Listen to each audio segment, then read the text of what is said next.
Hello, I'm D-Rex from Pyromaniac.com, and this is the Tony Romo 2010 Fantasy Outlook video. Tony Romo's like dating a really hot girl that has a posse of 8 to 10 really smoking hot friends that happen to be single and like to party. This guy has got an unbelievable surrounding cast. The bonus that you get from drafting this guy with all the skilled players that he's got around him, both all on the running backs. They've got 3 amazing running backs. Barber's looking amazing this year. Trashard Choice is incredible, and Felix Jones is about to blow up. Then the people that he's throwing the ball to, you've got Witten, who had 94 catches last year. He was light on the TDs, but he had over 1,000 yards, and he's a great fallback plan and a good buddy of Romo's.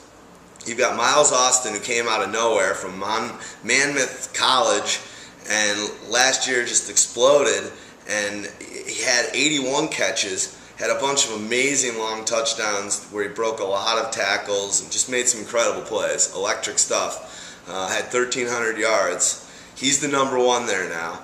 They just drafted Dez Bryant, who fell down the draft board to number, I think, 24, which is ridiculous just because he got suspended from his last year at Oklahoma State for hanging out with Deion Sanders, and NCAA thought there was some weird stuff happening there.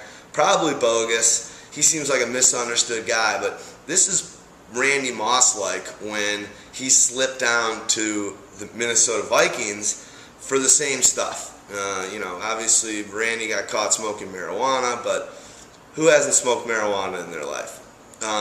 But Dez Bryant, this guy is a complete beast. So far in the off-season off-season camps, people are just, they can't even believe how good this guy is. So now he's, let's say, the number 2. Say the number 3 is Witten, who I talked about earlier, who's still 94 catches, 1,000 yards, and he was just light on TDs. That won't happen again this year.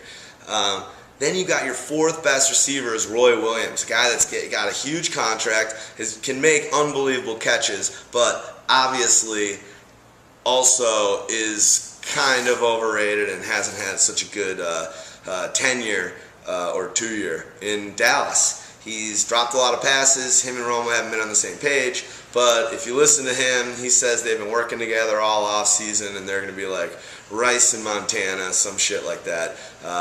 Believe it when I see it, Roy. But this is a guy that was a first-round pick.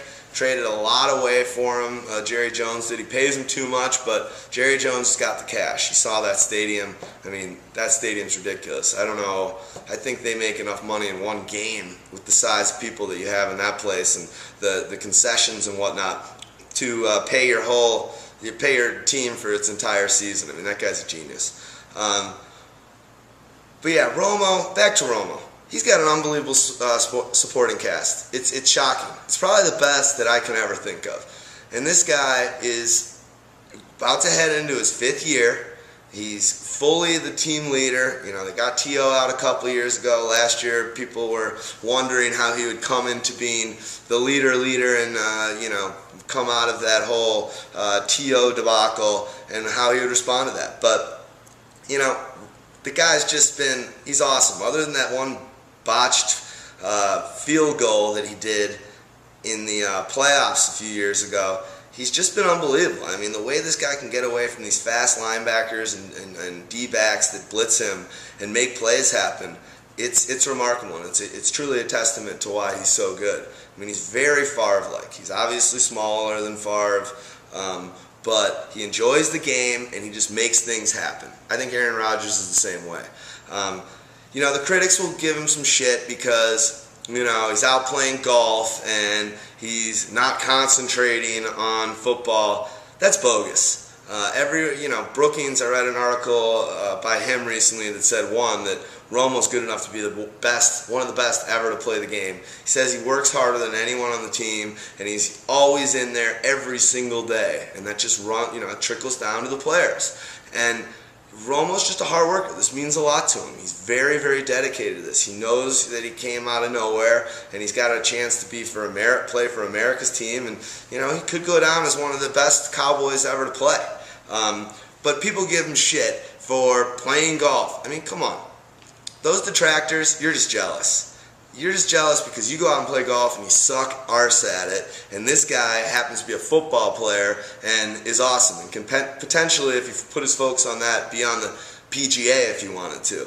I mean, it's just jealousy when you hear bullshit like that. I mean, think about a two-sport player in the NFL. If his two sports were the NFL during the fall and early winter, and his second sport, when it's nice out, when he's not playing for the Cowboys, is the PGA Tour. And that's ridiculous. People never gave shit to Bo Jackson or Deion Sanders for wanting to play baseball and football at the same time. Imagine a pro football player, a quarterback nonetheless, being on the PGA Tour. It's just he's just a supreme athlete. Other critics give him shit about a couple of years ago, him going down to Mexico and Cabo with Jessica Simpson. I know that Witten was there and Dan Carpenter as well. But another thing, you're jealous. If you could go down to Mexico, Cabo, and lap it up in luxury with Jessica Simpson, you would do it. Come on, these guys are young. You gotta have nothing wrong with a young player trying to live his life. He's dedicated. Let the guy have some fun.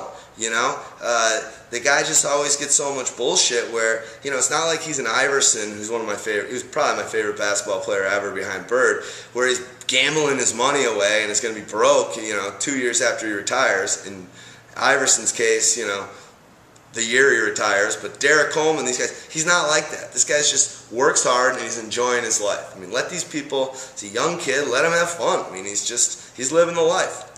Live it while you got it, believe me. Joe Namath is still trying to live it up, and he's 30 years post-prime. Believe me, it's more fun when you're the shit and you're behind center and running the biggest franchise in all of the NFL. But overall, I think some of the stats that are amazing from last year for him is that he ranked 6th overall for quarterbacks in fantasy points in the basic scoring system last year with 274. But he ranked 7th overall because the only person that was higher than a quarterback before him that wasn't a quarterback was Chris Johnson, CJ28. So he had an unbelievable year. I mean, he was 7th overall in scoring. He had 26 TDs, which wasn't much. I see that number going up. I see it going up significantly. He only had 9 interceptions. Not that really matters. I don't know if your league, discredits for throwing interceptions, but 9 it was very good for how many throws that he made. 4,483 yards, which is amazing, and almost had a 97 QB rating. Doesn't affect you fantasy-wise, but it just shows you how good this guy is. He had 8 games last year of 300 yards or more, which is a lot. He's the only Cowboy ever to throw 4,000 yards in a season. He's done it twice. He did it in 2007, and he did it last year. He's got a tough schedule this year. They've got strength of schedule against the pass is number 3, meaning they've got the 3rd hardest pass defense that they're going across this season. But with that talent and just having that season under their belt, they're going to be great. I mean, this is a team that can win the Super Bowl. They can win the Super Bowl. I think with this guy, you got just a guy who's going to bring it hard this year. I think he's going to smoke his last year's stats, and he was number 7 overall. So you really got to consider this guy. We've got him ranked actually 4th overall right now. And the things will change as the season or off season moves forward closer to the training camps, but right now we've got him number 4, and he's the kind of guy that you got to target and go a little bit earlier for. You have him on your team every Sunday, just killing it for you. It's a great pick.